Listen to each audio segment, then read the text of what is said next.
Assalamualaikum warahmatullahi wabarakatuh.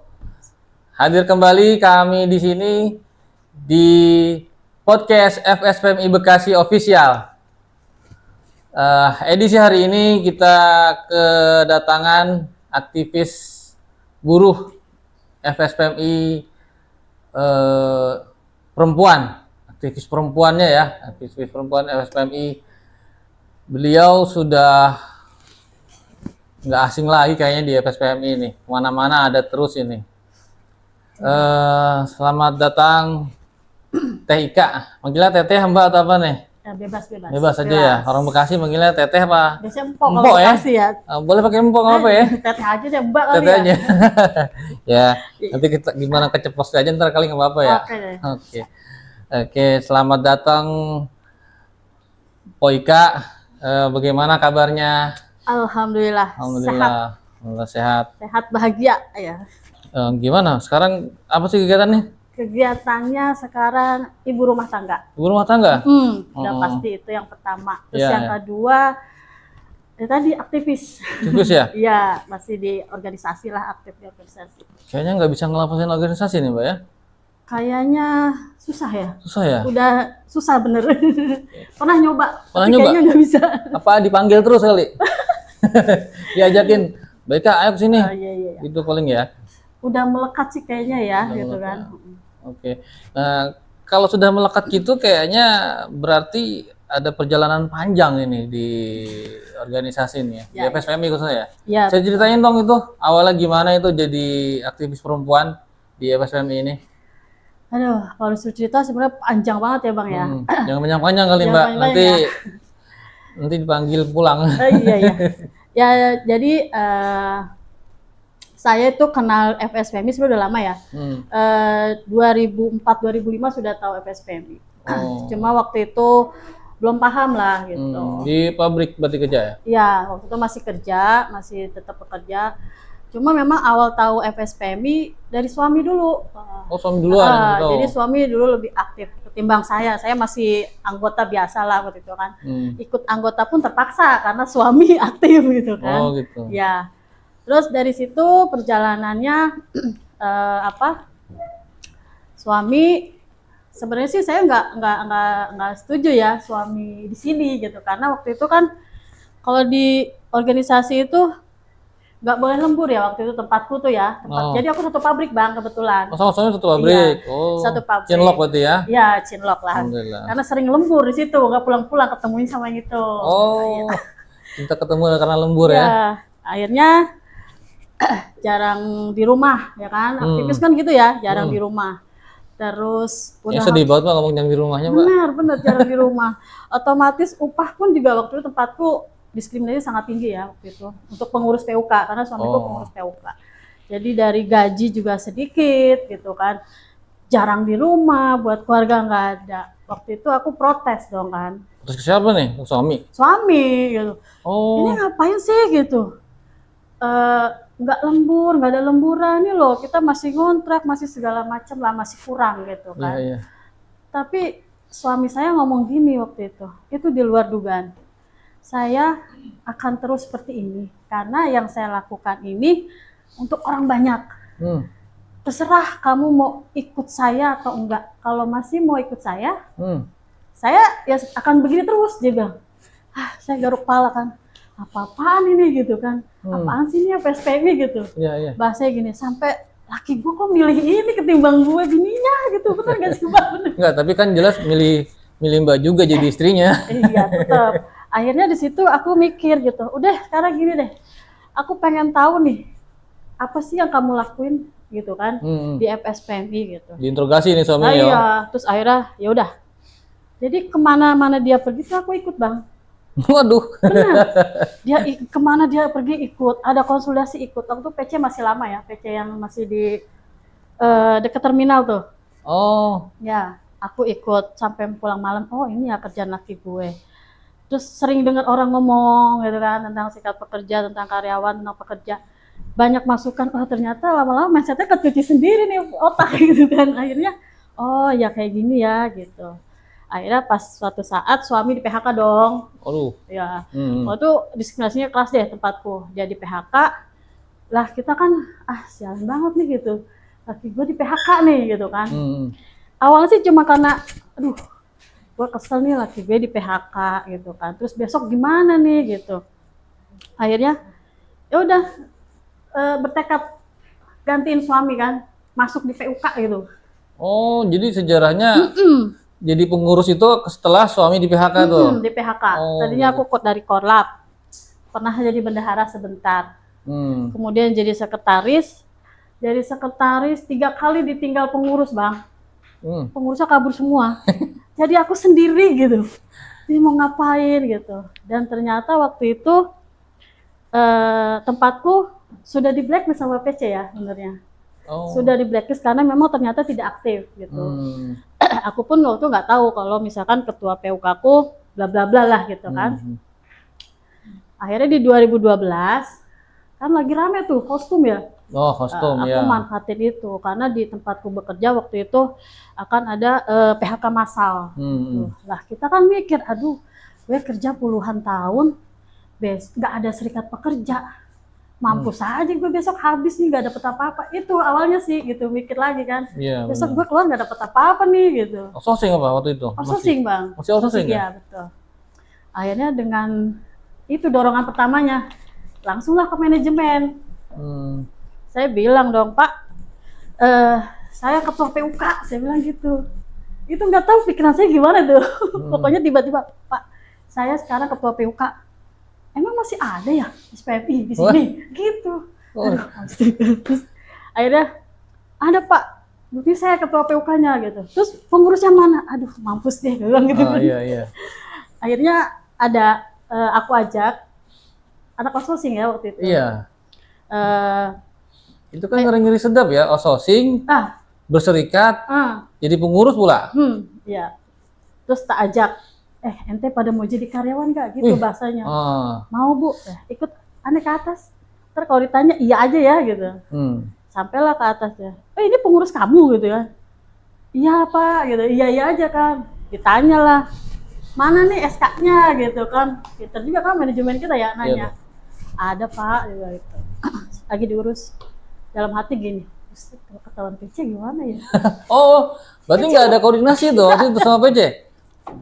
Ini ditandain Pak nggak ini sama PC ini? Iya, itu udah, pokoknya udah modal nekat lah gitu ya waktu itu kan. Iya. Ya udah, setelah dari situ baru aku koordinasi sama PC dong, gitu kan, koordinasi sama PC. Ya sempet sih waktu sama waktu almarhum Bung Baris lah, aku inget banget tuh Bung Baris itu, bener-bener. Aku sempet dimaki-maki loh sama beliau itu, tapi emang jadi cambuk banget sih buat aku gitu kan, dimaki-maki, diancam gitu. Itu aku nangis sejadi-jadinya Bang, takut lah perempuan ya kan gitu, aduh. Perempuannya nongol ya. Kamu ini berani-berani gini-gini gitu, itu nggak kepikiran. Enggak, gitu. Itu kenapa kok bisa di marah-marahin sampai kayak gini, begitu? Waktu itu, jadi anggotaku ada yang kesana, waktu itu Omah Buruh kan lagi rame. Nah, ditanya lah, kamu dari mana gitu. Emang masih ada FSPMI? Ada. Itu udah nggak ada loh FSPMI di situ. Ada kok Bu Ika gitu. Akhirnya dia ditelepon. Oh. Gitu, tapi dekat cerita itu gimana tuh? Akhirnya jadi itu Musni Klub. Iya. Aku didorong jadi ketua PUK kan. Iya, kan udah keceplosan ngomong awalnya. Iya, tadi cuma buat ini doang ya. Ternyata ya udahlah bismillah gitu kan. Ngomong sama suami kan. Tuh jadi ketua PUK gitu kan. Ya udah jalanin aja. Oh, didukung gitu. Ya. Ya harus dukung lah, dia nyuburin kita kok, enak aja. Sampai sekarang pun jangan pernah melarang gitu kan, karena iya. Kan ada surat tugas segala macam, ya dia paham. Ya alhamdulillah gitu Bang.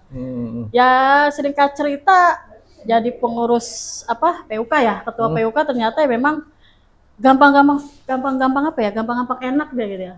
Itu waktu itu gampang enak. Waktu itu persentase antara pengurus pekerja ya, laki-laki atau perempuan? Perempuan tuh sebelah mana? Lebih banyak laki-laki waktu itu. Perusahaan apa sih? Aku waktu di Osung. Osung itu MM21 ya? Iya betul di sana. Oh, lagunya itu nggak salah. Di sana. Terus aku waktu itu dikasih saran sama ini ya PC. Waktu itu kita ada anggota hampir 1.500 karyawan ya, hampir 1.500. Akhirnya dari 10 orang kita nyari orang lagi karena di PC harus 50 orang. Ya. Aku sanggup dari 1.500 ya, aku sanggup cuma 25. Suruh balik lagi tuh sama PC Iya. tuh waktu itu Itu masih emang ideal banget tuh. PSPM itu dulu ideal banget tuh. Nggak boleh kalau belum 50+1 nggak dikasih kan? Enggak. Oh Akhirnya iya. kerja keras sama teman-teman sampai 450. Wih, dari PC masih 1.500-an itu ya, masih 1.500 karyawan ya. ah, 450 sini ke PC. 150. Hmm. Itu 330% ya? Nah, ya, akhirnya berjalan alhamdulillah. Sempat sampai punya anggota sekitar 800 orang aku waktu itu. Nah, itu bukan main ya, maksudnya aku ke rumahnya gitu loh. Allah. Jadi bener-bener, maka tadi aku bilang udah nempel tuh karena aku bangun dari bawah gitu. Berarti kalau ikutin alur 2012, Ya, itu kan lagi rame-ramenya hostum kan, betul ya? Dan itu hasilnya termasuk ketika karyawan-karyawan kontrak, outsourcing diangkatin itu. diangkat, terangkat. Berarti itu jadi prestasi terbesar Mbak Ika ya? Itu aku hampir kurang lebih 300 orang, seingat aku ya, yang keangkat itu. Alhamdulillah itu. Adanya ini loh, rame-rame ya kan. Waktu itu aku bilang gini, ini kalau nggak diangkat ini, tuh mau kok masuk nih gitu kan. Oh iya. Udah dipaten, alhamdulillah. Kurang lebih 300 orang kita angkat. Alhamdulillah banget. Tapi sebagian masih kontrak atau gimana? Langsung kontrak. Jadi pas waktu itu outsourcing juga langsung kita hilangin. Termasuk sampai apa tuh namanya, staff-staffnya ya, kan itu ada ya di Jadi udah di situ ya, terus alhamdulillah bisalah berunding. Berunding upah. Luar biasa kayaknya. Makanya kalau dari cerita Mbak Ika kayak begini, nggak salah kalau sampai diangkat sampai ke pengurus PP, nggak salah ya? PPM. Aku di sekarang Majelis Nasional. MN juga? Iya. Berat banget nih. Orang MN itu karena kenal aja tuh Bu Iqbal, karena nganter-nganter kita kemana-mana itu dia kan. Nah, ini kalau secara nasional, berarti kan Mbak Ika udah masuk pengurus nasional lah ya. Sebenarnya kekerasan perjuangan gender perempuan itu seperti apa sih di perusahaan itu, Mbak? Makanya sampai ada macam itu membentuk semacam bidang khusus perempuan kayak gitu loh. Ya karena gini, perempuan itu jarang dapat kesempatan ya gitu, karena kita masih padahal kita mayoritas loh gitu kan, tapi kita masih dianggap ya perempuan lah, bisa apa gitu kan, bisa apa sih, udah paling bisanya cuma dapur, sumur, kasur lah gitu bahasanya. Sama jajan biasanya ya? Jajan. Jajan kayak begini nih ya? Ini anak saya doyan banget ini. Doyan banget ini ya? Iya. Boleh ini tadi dibawa pulang. Ini saya cobain kayak ini ya. Ini produk mana sih ini? Ini Jack and Jill Piatos sama URC ya? URC ya? Ini kabarnya SPAI punya, kawan-kawan kita dari SPAI ya? Alhamdulillah. Cang Apple. Tapi emang kawan-kawan buruh, khususnya perempuan sih, pasti selalu beli jajanan nih, pasti dibawa sama mereka ini. Iya Bang, kan perempuan mah ngemil Bang. Oh iya, makanya image perempuannya masih ada. Iya, benar. Emang perempuan tuh gak bisa hilang dari ngemil. Iya, nah kembali kayak tadi masalah perjuangan perempuan. Yang dianggap cuman pahamnya masalah urusan rumah tangga aja gitu ya. Nah, apa sih yang menjadi daya tarik perempuan itu harus berjuang gitu, khususnya di lingkungan pekerjaan pastinya? Iya, karena gini, sekarang itu yang banyak diskriminasi itu perempuan. Ya. Yang banyak dari upah ya kan. Dari masih hak cuti aja itu masih banyak teman-teman perempuan yang hari ini masih belum mendapatkan haknya ya, cuti haid gitu kan. Seperti cuti melahirkan juga masih sedikit lah yang kesejahteraannya ya untuk cuti melahirkan. Terus kalau berdasarkan pengalaman saya ya, perempuan itu sebenarnya bisa gitu. Semua perempuan bisa, cuma memang satu sih yang menjadi kendala itu mungkin karena kurang percaya diri kali ya perempuan. Itu kurangnya percaya diri, terus juga mereka kurang dengan dunia luar gitu. Jadi ya udah, kadang udahlah kita mah kerja aja gitu. Jadi pemikirannya lah gitu. Atau mungkin budaya kali ya? Budaya ya, rata-rata seperti itu. Tapi Mbak Ika sendiri pernah nggak ngalamin diskriminasi Ya elah, banyak berasa bang. gender gini? Banyak. Banyak. Duh, kayak gimana? Tapi kan Mbak Ika sebagai ketua setidaknya kan ngeri sedap juga kalau nggak berhadapan dengan manajemen ini. Iya, banyak bang sebenarnya. Dulu kita waktu saya jadi ketua PUK ya, itu diskriminasinya bukan main. Saya tuh pernah ditaruh di mesin 800 ton ya waktu itu. Pernah gitu, pernah terus ya pokoknya pekerjaan-pekerjaan berat gitu kan. Itu salah satunya kan.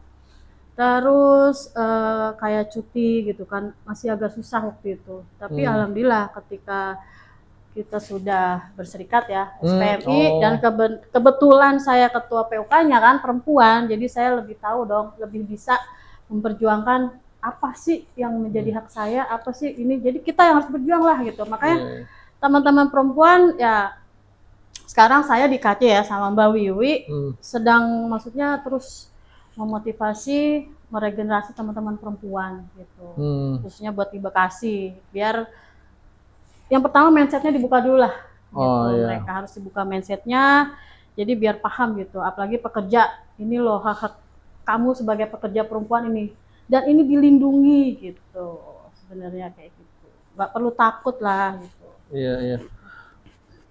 Berarti serikat pekerja ini betul-betul sangat berpengaruh ya terhadap apa namanya keadilan tanpa pandang gender ya, gitu ya. Nah, kalau di Bekasi kan ini multi etnis ya. Ada mungkin beberapa apa namanya asal daerah, ada nggak seperti itu yang merasa mereka itu nggak berani untuk melawan seperti ketika berhadapan dengan perusahaan atau kebijakan perusahaan yang memberatkan dari sisi perempuan seperti itu? Ada nggak pengaduan-pengaduan kayak gitu? Banyak. Sekarang itu lebih ke ini ya, apa, kekerasan di dunia kerja gitu. Contohnya kayak gimana Ya, tuh? jadi kayak pelecehan itu loh. Jadi perempuan itu apalagi kalau kita tuh statusnya single parent ya, itu kayaknya udah dianggap gimana gitu sama di perusahaan ya. Kadang ada pelecehan tuh bang, tapi mereka nggak berani. Gak berani buat kalau untuk speak up. Oh iya. Tapi mereka biasanya kayaknya yang nggak jadi anggota atau pengurus serikat pekerja kayaknya kalau beraninya ya. Enggak juga sih bang, kadang kawan kita juga yang sudah berserikat gitu, tapi masih belum berani untuk speak up gitu. Karena ya itu tadi, kalau kasus yang beberapa pernah saya tahu ya gitu, itu ya adanya diskriminasi, intimidasi gitu. Kalau di perusahaan nih, contoh waktu itu ada kasus di Jember ya, jadi dia single parent dan dia dilecehin oleh atasannya, dia berani tuh kita dorong buat dia speak up. Akhirnya dia mendapat intimidasi sampai dia dikeluarkan dari perusahaan. Tapi alhamdulillah karena kita kan udah punya posko juga nih sekarang FSPMI ya di Bekasi ya. Posko khusus. Posko kekerasan berbasis gender. Oh di Bekasi sudah ada ya? Oh iya, kita sudah ada. Saya kebetulan jadi di humasnya. Untuk ketuanya sendiri ada Bu Hapsari ya, dari elektronik. Dan kita sudah dengan pemerintah ya, sudah bekerja sama dengan pemerintah daerah. Oh, ada desk khusus. Jadi justru dari pemerintah daerah itu malah senang dengan keberadaan kita. Mereka sangat terbantu, bahkan mereka kalau bisa jangan hanya untuk serikat pekerja aja ya Mbak gitu. Kalau bisa untuk ke masyarakat juga gitu, untuk pengaduannya ya, gitu, susah pengaduan gitu. Kayak gitu. Ada wakil dari serikat pekerja di pemerintahan atau gimana komunikasinya? Enggak sih, kalau di sana belum. Jadi kalau di sini saya komunikasi dengan DP3A. DP3 itu apa ya? Departemen Pemberdayaan Perempuan dan Anak. Itu untuk kota atau kabupaten? Di kabupaten. Baru kabupaten? Iya, aku baru di kabupaten sih. Kabupaten. Kota belum ada? Kota kita belum. Belum ada, padahal iya, anggota banyak ya. Banyak di kota kan? Atau mungkin rumah tinggal mereka di kota gitu kan? Iya. Makanya sekarang kan gini Bang, saya tuh sedang membuat ini loh. Saya bikin forum ya, kan kita ada forum nih, beberapa forum. Jadi ini perempuannya kita bangkitkan nih. Jadi di kota pun sama. Jadi ada di luar kawasan ya namanya ya. Itu kita bikin forum juga di MM. Jadi nanti mereka berkegiatan di situ, ada info apa itu di situ. Jadi mereka nggak perlu harus ke PC gitu karena mungkin nanti kan terkendala jarak gitu kan. Betul. Jadi ini memang kita sekarang aku sama Mbak Wiwi ya lagi membangun itu teman-teman perempuan nih di Bekasi, dan alhamdulillah ya Mbak Wi ya sudah mulai jalan. Itu dari anggota serikat pekerja, terus pokoknya dari semua pilar. Oh, Jam SWOT-nya juga iya, garda metalnya juga iya gitu. Jadi sedang kita bangun semua untuk perempuan. ada berapa nih dari aktivis perempuan di Bekasi ini? Keseluruhan Iya. banyak sih Atau ya. apa sih nama organisasinya di Bekasi ini? Enggak, maksudnya ya kalau dibilang pilar kan bukan ya? Oh, Apa namanya itu? enggak. Jadi memang kita sih nanti mau bikin nama ya. Ah, Gitu. ya. Belum. Oh iya, perempuan metal malah udah ya. Perempuan metal. Iya. Perempuan Ini di metal. bawah garda metal atau gimana? Enggak. Oh enggak, perempuan metal. Oh iya, karena Kan gini, aku sama Mbak Wi itu kan ada di KC kan. Jadi ya garda metal, pilar itu kan ada iya, iya. naungannya di Oh, KC ya gitu. Jadi aku sama Mbak Wiwi mencoba merangkul untuk teman-teman perempuannya. Yang ketuanya Mbak Apsari tadi. Kalau untuk beda lagi? untuk posko beliau. Oh, itu ketua posko. Ya, kalau untuk di KC ada aku sama Mbak Wiwi. Gitu. Oh, Penamaan itu hanya untuk simbol aja. simbol aja. Tapi ada ketuanya atau gimana, pengurus-pengurus? Enggak, jadi nggak ada pengurusnya. Jadi tetap mereka di naungan kita KC. Contoh kayak di Garda Metal ya, gitu. Garda Metal, aku di KC ini kita hanya mengakomodir teman-teman nih. Oh, Teman-teman iya. Garda Metal nih kan banyak nih Garda Metal perempuan tuh kan.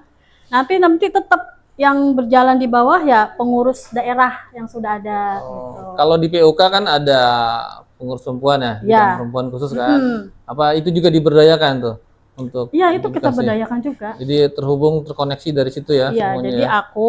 jadi semua sektor ya, karena KC kan all sektor. Jadi kita punya biro-biro tuh. Jadi pengurus PC-nya kita jadikan biro untuk menyebar di bawah di forum. Gitu. Iya, Jadi iya. di bawah pun merasa kita rangkul gitu. Jadi semua berkoordinasi Bang. Gitu. Iya, iya. Gitu. Kegiatan apa aja sih Mbak masalah tentang hubungannya dengan gender perempuan ini? Kalau kita sih perempuan sebenarnya banyak ya, selain pendidikan ya, otomatis pendidikan, terus seminar-seminar juga. Terus kita juga ada kayak seminar kesehatan juga kita ini kan, karena perempuan kan cenderung dengan reproduksi ya kan. Oh iya. Terus kita juga kasih ke pelatihan buat teman-teman, kayak misalnya pernah kita bikin seminar untuk parenting ya, parenting itu ada. Jadi bagaimana cara kita mendidik anak gitu. Iya. Oh iya, KIA juga sosialisasi undang-undang KIA yang baru nih yang sekarang itu kita sosialisasikan ke teman-teman. Pokoknya ada perubahan undang-undang ataupun ada informasi terkait dengan ini langsung kita share ke teman-teman perempuan tuh. Karena selama ini terbatas biasanya hanya di laki-laki gitu. Oh, iya, Kalau iya. sekarang teman-teman perempuan harus bisa. Karena Apa sudah sampai tahap menangani kasus nggak itu nih? kasus pernah kasus ya. Apa tuh? Waktu itu, tapi kalau untuk di pekerja ya, untuk di lingkungan pekerjaan kita belum. Ya kita sih ngarepin zero lah ya, nggak ada kan gitu. Cuma kalau di luar itu, tadi saya bilang di Jember ya, malah jauh, malah dari sana. Kalau di Bekasi nggak ada? Kalau di Bekasi belum sih. Sebenarnya pengaduan banyak tuh ya. Pengaduan banyak. Banyak, cuma kan kita perlu harus mereka yang ini si korban ya, yang speak up gitu. Tapi 2 kasus itu di luar pekerja sudah. Contoh waktu itu di daerahnya Bang Oji, apa tuh namanya dia? Tambun Utara ya. Tambun Utara. Kita pernah tuh waktu itu ada anak tawuran gitu kan, jarinya sampai terputus gitu kan. Akhirnya waktu itu Bang Oji komunikasi dengan kita. Akhirnya aku sampaikan ke DP3A kan, Bu minta tolong ini korbannya seperti ini, keluarga tidak mampu, harus bayar karena tawuran nggak ditanggung ya sama BPJS kan, 45 juta waktu itu.